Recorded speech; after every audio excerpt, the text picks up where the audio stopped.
Here's my brief summary and commentary on the essay published controversially on the New York Times on September the 5th, 2018.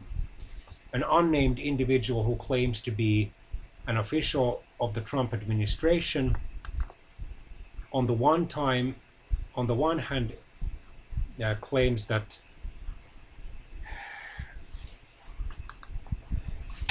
Trump has done good things, or his administration has done good things economically and in terms of the United States national security. However, the administration has a difficult task to control what the essay's anonymous writer claims are Trump's dangerous impulses or misguided impulses until he is out of office, so until at the latest January 2025, in case Trump manages to get re-elected in November 2020. The essay's writer claims that the root of the problem is the president's amorality. Anyone who works with him knows he is not moored to any discernible first principles that guide his decision-making. Although he was elected as a Republican, the president shows little affinity for ideals long espoused by conservatives, free minds, free markets, and free people.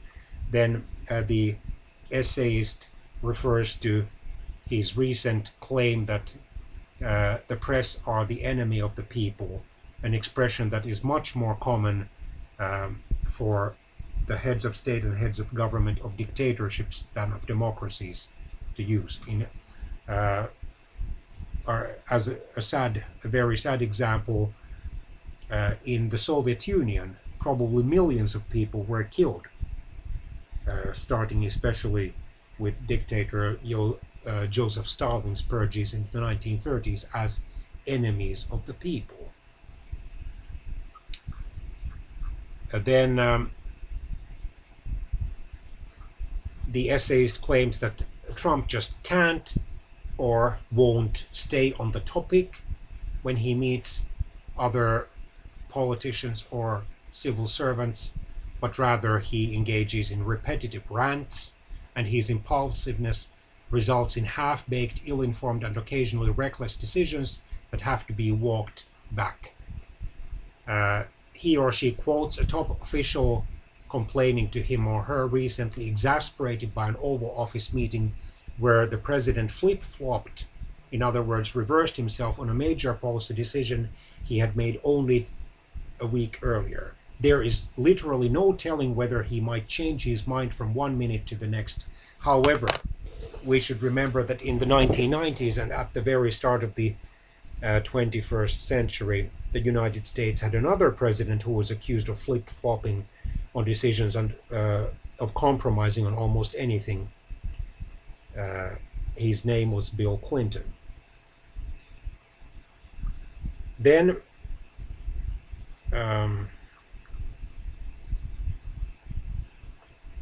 the essayist accuses Trump publicly and privately of having shown a preference for autocrats and dictators such as the Russian President Vladimir Putin and the North Korean leader Kim Jong-un, and of displaying little genuine appreciation for the ties that bind the United States to allied like-minded nations.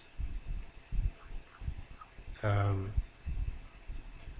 then whoever the essay's writer is, he or she mentions even the 25th Amendment, which contains a complicated procedure for declaring essentially that the president is unable to govern the United States. It isn't actually impeachment, because the question is not that the president would have committed high crimes and misdemeanors. It would mean, although the amendment doesn't state so, if I remember correctly from years ago of reading it, sometimes that, for example, because of an advanced physical or emotional illness, the president would be unable to discharge his duties, and there would be a waiting period of 45 or 90 days, at the end of which the Congress would either renew its declaration that the president is unable to serve in office and would in effect terminate his or end his term of office, and then the vice president would succeed him as president, or then the president would be declared able to assume his duties. Actually, there was one US president almost a century ago who suffered a nearly fatal stroke that left him essentially an invalid, and for the last 17 months, that is 1 year and 5 months of his presidency, he was virtually unable to govern the United States. However, back then, the presidency as an institution had so much support in the United States that, according to a biographer of the US presidents from George Washington to the start of Bill Clinton's presidency, William A. de Gregorio, no one challenged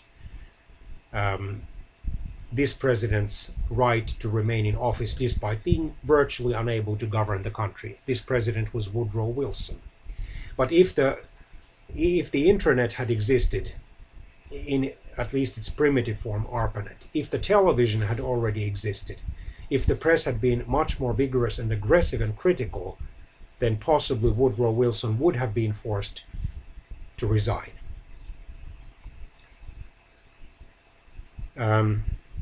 And then there are allegations according to which, for example, President Franklin Roosevelt was virtually unable to govern the United States during his last months of office. Some people claim that because of mental instability, Richard Nixon was virtually unable to govern the United States in the last months before his ignoble resignation, and so forth. Some people even questioned Bill Clinton's mental fitness for office. The essayist writes, the bigger concern is not what Mr. Trump has done to the presidency, but rather what we as a nation have allowed him to do to us. We have sunk low with him and allowed our discourse to be stripped of civility. And given Trump's almost constant, or anyway much too frequent, use of mocking names about other high-ranking people with whom he disagrees, and then decision to call a former administration official who, it is true, published without authorization confidential discussions in her recent memoirs, confidential discussions with the president and with his chief of staff. But still calling such a person a lowlife and a dog is definitely beneath any standard of civilized behavior. And as we say in Finnish, niin metsä vastaa kuin sinne huutaa, or so the forest answers as one shouts there or into it. So Donald Trump has, ever since he started his presidential campaign over 3 years ago, decided to use tough, vicious, and nasty language, truly wicked language about many of his opponents. And at least he has not made the public discourse or the public atmosphere, political atmosphere in the United States any better. He probably has even contributed to its worsening. Far are we from the days when the politicians debated ideas. They exchanged ideas and criticized each other's ideas, but never criticized each other's human dignity. And they could even talk respectfully to each other. Flashback to the 1960 US televised presidential debates. Ironically, the first set of them seems to be by far the most decent and civilized and polite and respectful set of them. Then Vice President Richard Nixon, the Republican presidential candidate, and Senator John Kennedy, who was the Democratic presidential candidate, talked respectfully to each other, even though they did sharply disagree on various issues, but they refrained or tried to refrain from all personal attacks and insults, even though Vice President Nixon did criticize Senator Kennedy's fitness for office given his allegedly brief and shallow experience in government. So Senator John McCain put it best in his farewell letter. All Americans should heed his words and break free of the tribalism trap with the high aim of uniting through our shared values and love of this great nation. And then the last long sentence of this essay. But the real difference will be made by everyday citizens rising above politics, reaching across the aisle, and resolving to shed the labels in favor of a single one, Americans. There are various parallels between Trump and Nixon. While it is not at all clear, or probably not even provable at this point, that Trump would have, as president, committed such high crimes and misdemeanors as would deserve impeachment by the House of Representatives and removal from office by the Senate, with the required 2/3 majority of the senators present. At least he should radically change the language he uses. He should at least try to reconcile people who are politically opposed or otherwise opposed to each other. He should respect his fair-minded opponents much more. And he should end this, as for himself at least, this vicious cycle of insults and counter-insults, accusations and counter-accusations, and allegations of conspiracies and counter-conspiracies.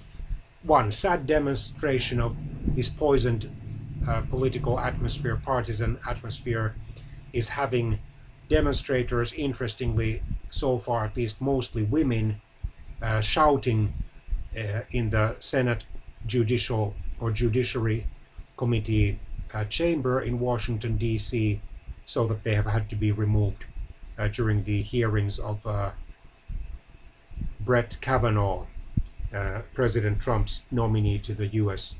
Supreme Court. Let's hope and pray that God will somehow resolve this situation for his glory as soon as possible. Bye-bye.